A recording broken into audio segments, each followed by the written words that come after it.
জানিয়ে দিব হাতে থাকা সর্বশেষ আপডেট বাংলা সংবাদ। প্রথমেই সংবাদ শিরোনাম। ফ্যাসিস্ট আমলের মামলার সংস্কৃতি আবারও চালু হয়েছে।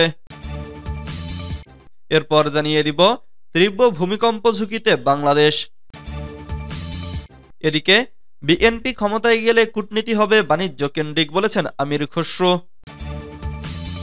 এরপর জানিয়ে দিব মানি লন্ডারিং নিয়ন্ত্রণে সিআইডিকে কার্যকরী ব্যবস্থা নিতে হবে বলেছেন স্বরাষ্ট্র উপদেষ্টা। আরও জানিয়ে দিব জন আকাঙ্ক্ষা পূরণে সব দল এক কাতারে থাকতে চাই বলেছেন আলাল। সর্বশেষ জানিয়ে দিব যে পথে বিমানবন্দরে যাবেন খালেদা জিয়া। এতক্ষণ শুনছিলেন সংবাদ শিরোনাম, এবারে বিস্তারিত। তবে অনুরোধ থাকবে ভিডিওটিতে একটি লাইক করবেন এবং কমেন্ট করে জানিয়ে দিবেন কোন জেলা থেকে আপনি আমাদের এই ভিডিওটি দেখছেন। ফ্যাসিস্ট আমলের মামলার সংস্কৃতি আবার চালু হয়েছে। জাতীয় সমাজতান্ত্রিক দল জেএসডির সাধারণ সম্পাদক শহীদুদ্দীন মাহমুদ স্বপন বলেছেন, ফ্যাসিস্ট আওয়ামী লীগ আমলের মিথ্যা মামলাকে কেন্দ্র করে যে মামলাবাজির সংস্কৃতি ছিল সেটি আবার চালু হয়েছে। মঙ্গলবার ৭ জানুয়ারি বেলা ১১টায় রাজধানীর জাতীয় প্রেসক্লাবের সামনে জেএসডির কেন্দ্রীয় কমিটির সাংগঠনিক সম্পাদক ও ঢাকা মহানগর পশ্চিমের সাধারণ সম্পাদক মোহাম্মদ মোস্তফা কামালের বিরুদ্ধে হয়রানিমূলক মামলার প্রতিবাদে আয়োজিত এক সমাবেশে একথা বলেন তিনি। দলটির কেন্দ্রীয় কমিটির দপ্তর সম্পাদক কামরুল আহসান অপু স্বাক্ষরিত এক সংবাদ বিজ্ঞপ্তিতে এ তথ্য জানানো হয়েছে।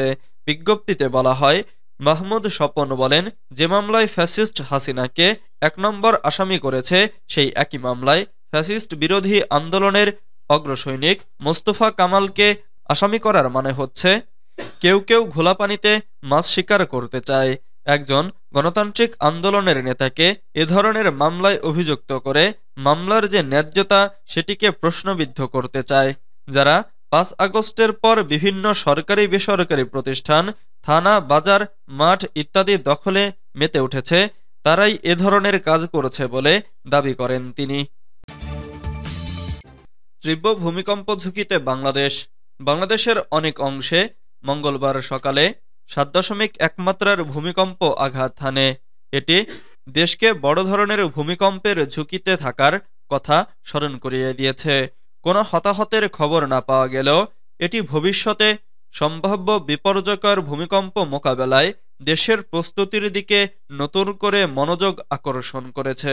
বিশেষজ্ঞরা সতর্ক করে দিয়েছেন যে সাম্প্রতিক নিদর্শনগুলো কেবল ২০২৪ সাল থেকে ৬০টিরও বেশি ভূমিকম্প রেকর্ড করা হয়েছে। এসব ঘটনা ব্যাপক দুর্যোগ মোকাবেলার প্রস্তুতির জরুরি প্রয়োজনের প্রতি ইঙ্গিত দেয়।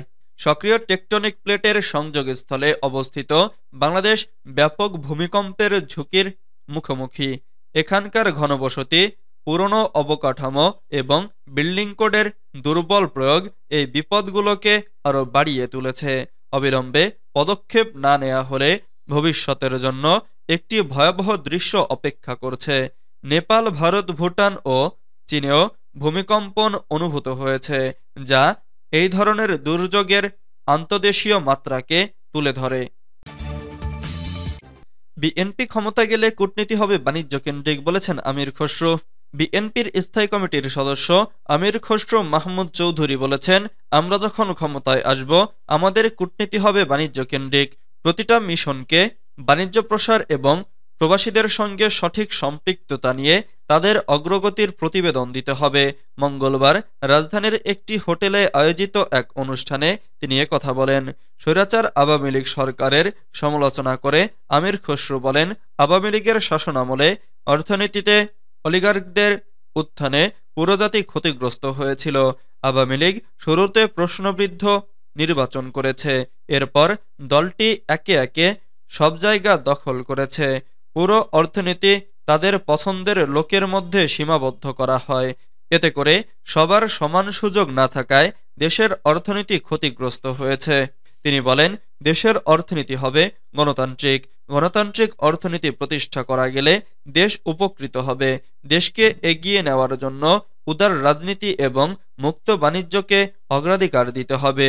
দেশি বিদেশি বিনিয়োগকারীদের জন্য লেভেল প্লেয়িং ফিল্ড তৈরি করতে হবে।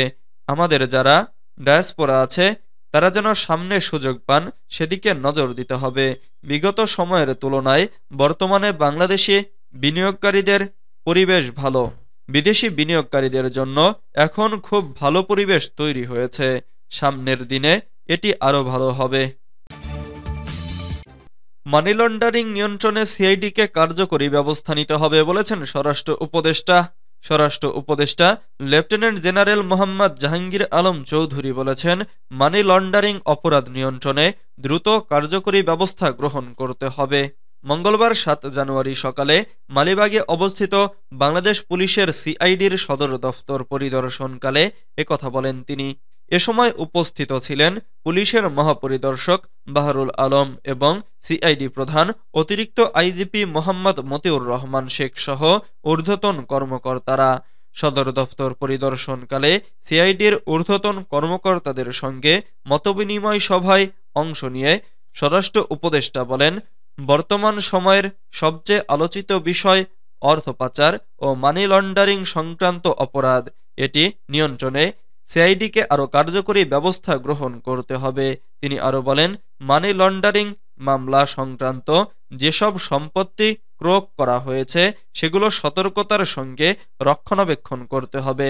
এছাড়া সাইবার সংক্রান্ত অপরাধসমূহ নিয়ন্ত্রণে কার্যকরী ব্যবস্থা গ্রহণ করতে হবে।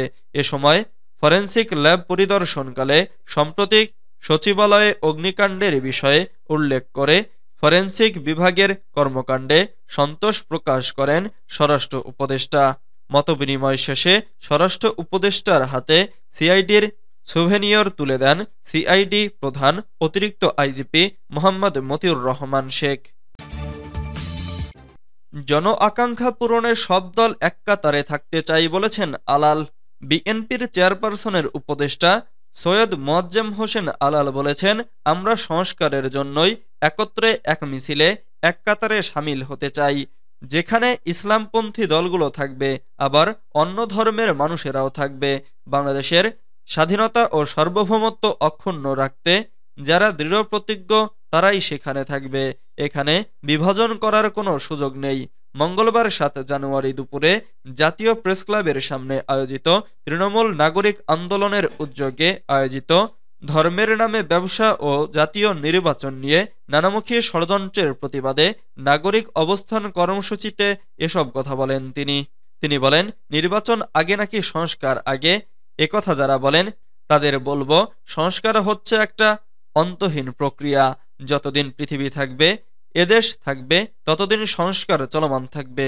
কিন্তু দীর্ঘ ১৭-১৮ বছর ধরে বাংলাদেশের মানুষের যে প্রাণের আকাঙ্ক্ষা ভোটকেন্দ্রে গিয়ে একটি ভোট দেওয়া, সেটি পূরণ করতে আপত্তি কোথায়? যে পথে বিমানবন্দর যাবেন খালেদা জিয়া। উন্নত চিকিৎসার জন্য আজ মঙ্গলবার ৭ জানুয়ারি রাত ১০টায় যুক্তরাজ্যে যাচ্ছেন বিএনপি চেয়ারপারসন ও সাবেক প্রধানমন্ত্রী বেগম খালেদা জিয়া। তিনি কাতার আমিরের পাঠানো বিশেষ এয়ার অ্যাম্বুলেন্সে ঢাকা ত্যাগ করবেন। দলের পক্ষ থেকে খালেদা জিয়ার বিদেশ যাত্রার বিষয়টি নিশ্চিত করা হয়েছে। খালেদা জিয়ার গাড়িবহর কোন পথে হজরত শাহজালাল আন্তর্জাতিক বিমানবন্দরে যাবে ইতোমধ্যেই সেই রুটের তথ্য জানানো হয়েছে। সোমবার ৬ জানুয়ারি রাতে এক সংবাদ বিজ্ঞপ্তির মাধ্যমে রুটের পরিকল্পনা প্রকাশ করা হয়। বিজ্ঞপ্তিতে বলা হয়েছে, গুলশান ২ নম্বরের বাসা ফিরোজা থেকে রাত ৮টায় চেয়ারপারসনকে নিয়ে গাড়িটি গুলশান ২ নম্বর গোলচত্বর হয়ে কাকলি গোলচত্বর হয়ে বিমানবন্দরে পৌঁছাবে। এর আগে খালেদা জিয়াকে বহনকারী কাতার আমিরের বিশেষ বিমান রয়্যাল এয়ার অ্যাম্বুলেন্সটি ঢাকায় এসে পৌঁছেছে। সোমবার ৬ জানুয়ারি সন্ধ্যা ৭টা ৪০ ঢাকার হজরত শাহজালাল আন্তর্জাতিক বিমানবন্দরে এটি অবতরণ করে। এ বিষয়ে নিশ্চিত করেছেন বিএনপির মিডিয়া উইংয়ের সদস্য সাইরুল কবির খান।